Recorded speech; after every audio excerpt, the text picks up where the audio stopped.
ከአንድ ክፍለ ዘመን በላይ የተሻገረው የኢትዮጵያና የፈረንሳይ ዲፕሎማሲያዊ ግንኙነት ዛሬ ወደ ላቀ የኢኮኖሚ ትብብር ተሻግሯል። ሁለቱ ሀገራት በንግድ በኢንቨስትመንትና በመሰረተ ልማት ዝርጋታ ላይ ያላቸው አጋርነት በሁለገብ ዘርፎች እያደገ መጥቷል። በኢኮኖሚ የልማት ድጋፍና ፋይናንስ ከነዚህ የትብብር መስኮች መካከል አንዱ ነው።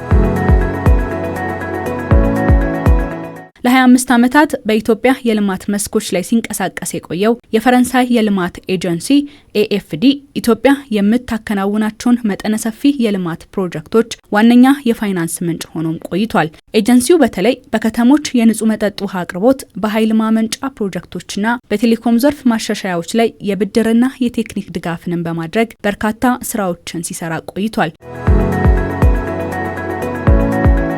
በስልታዊ ትብብር ላይ የተመሰረተው የሁለቱ ሀገራት ግንኙነት በቅርብ ጊዜ በተለይም ኢትዮጵያ ሀገር በቀል ኢኮኖሚ ማሻሻያን ሪፎርም መተግበር በጀመረችበት ማግስት ተጠናክሮ ቀጥሏል። ፈረንሳይ ኢትዮጵያ እያከናወነች ላለው የማክሮ ኢኮኖሚ ማሻሻያና የዕዳ መልሶ ማዋቀር ሂደትን አግዛለች። ለዚህ ማሳያው የካቲት 4 ቀን 2018 ዓ.ም በገንዘብ ሚኒስቴር አህመድ ሺዴና በፈረንሳይ የአውሮፓና የውጭ ጉዳይ ሚኒስቴር ዴኤታ ኤሌኖሬ ካሮይት የፈረሙት ስምምነት ተጠቃሽ ነው። በስምምነቱ ፈረንሳይ ለሁለተኛው የኢትዮጵያ ሀገር በቀል የኢኮኖሚ ማሻሻያ ማስፈጸሚያ የሚውል የ81.5 ሚሊዮን ዩሮ ድጋፍን አድርጋለች። ከዚህ ውስጥ 80 ሚሊዮን ዩሮ የበጀት ድጋፍ ሲሆን 1.5 ሚሊዮን ዩሮ ደግሞ የቴክኒክ ድጋፍ ስምምነት ነው። ይህ ፈረንሳይ በሀገር በቀል የኢኮኖሚ ማሻሻያ ፕሮግራሙ የመጀመሪያ ምዕራፍ ወቅት አስቀድማ ከለቀቀችው የ100 ሚሊዮን ዩሮ ድጋፍ በተጨማሪ የተሰጠ ነው። ይህም መንግስት የግል ዘርፉን ለማነቃቃትና የስራ ዕድልን ለመፍጠር ለሚያደርገው ጥረት አጋዥ ሆኖ ተቀምጧል። በጂ20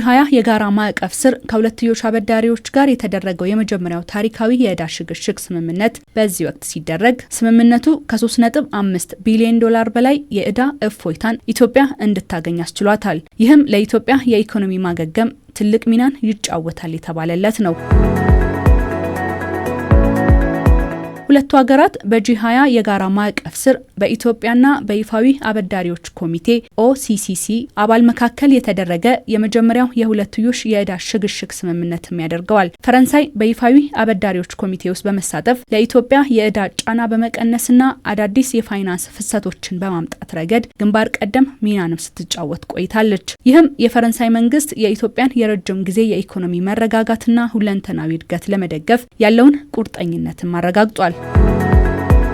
ሚያዝያ 12 2018 ዓ.ም ከተደረገው የጸደይ ስብሰባ ጎን ለጎን ኢትዮጵያና ፈረንሳይ በኢኮኖሚ ዘርፍ ላይ ያላቸውን አጋርነት ለማጠንከር ሲስማሙ የገንዘብ ሚኒስቴር አህመድ ሺዴ በዋሽንግተን ዲሲ ከፈረንሳይ ግምጃ ቤት ከፍተኛ ኃላፊዎች ጋርም ውይይት አድርገዋል። ውይይቱ በሁለቱ ሀገራት መካከል ያለውን የሁለትዮሽ የልማት ትብብር ይበልጥ ማሳደግ በሚቻልባቸው ጉዳዮች ላይ ሲያተኩር ሁለቱ ሀገራት በኢትዮጵያ የማክሮ ኢኮኖሚ ማሻሻያና በዕዳ መልሶ ማዋቀር ሂደት ላይ በጋራ ለመስራት ቁርጠኛ ስለመሆናቸው አስታውቀዋል። ይህም አዳዲስ የፋይናንስ ፍሰቶችን ለማምጣትና ዘላቂ የኢኮኖሚ እድገትን ለማረጋገጥ ከፍተኛ አስተዋጽኦ እንዳለውም ተነግሮለታል። በአሁኑ ወቅት በኢትዮጵያ ያለው የፈረንሳይ አጠቃላይ ኢንቨስትመንት መጠን ከ600 ሚሊዮን ዩሮ በላይ ደርሷል። ከዚህ ውስጥ ከግማሽ በላይ የሚሆነው ማለትም 300 ሚሊዮን ዩሮ ለኢነርጂ ዘርፍ የዋለ ነው። በሀገራት መካከል የሚኖረውን የንግድ ልውውጥን የሚያጠናው ኦብዘርቫቶሪ ኦፍ ኢኮኖሚክስ ኮምፕሌክሲቲ እንደሚለው በሁለቱ ሀገራት መካከል ያለው የንግድ ልውውጥ 812 ሚሊዮን ዩሮ ደርሷል። በየጊዜው የሚደረጉ መሰል ስምምነቶች በሁለቱ ሀገራት መካከል ያለውን የቆየ ወዳጅነት ወደ ላቀ ደረጃ የሚያሻግርና